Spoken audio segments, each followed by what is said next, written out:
السلام علیکم ورحمۃ اللہ وبرکاتہ۔ معزز سامعین کرام، امید کرتا ہوں آپ سب خیریت سے ہوں گے۔ آج ایک اور ویڈیو کے ساتھ آپ لوگوں کی خدمت میں حاضر ہوں۔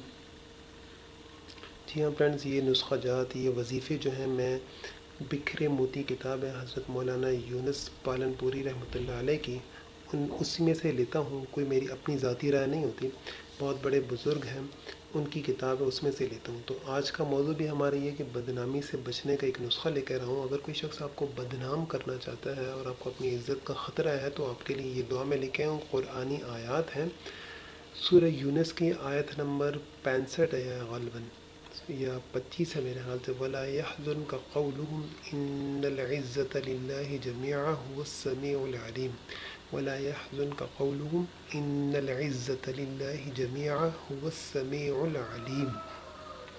یہ 25 ہے، سورہ یونس کی آیت نمبر 25 ہے یہ۔ تو اس کو 41 مرتبہ صبح شام پڑھنا ہے اور اپنے اوپر دم کر لینا ہے، پھونک لینا ہے یعنی اس کو۔ تو امید کرتا ہوں آپ کو آج کی ویڈیو میری پسند آئی ہوگی۔ ویڈیو پسند آئے تو میرے چینل کو لائک سبسکرائب کیجیے گا۔ Thanks for watching. اللہ حافظ۔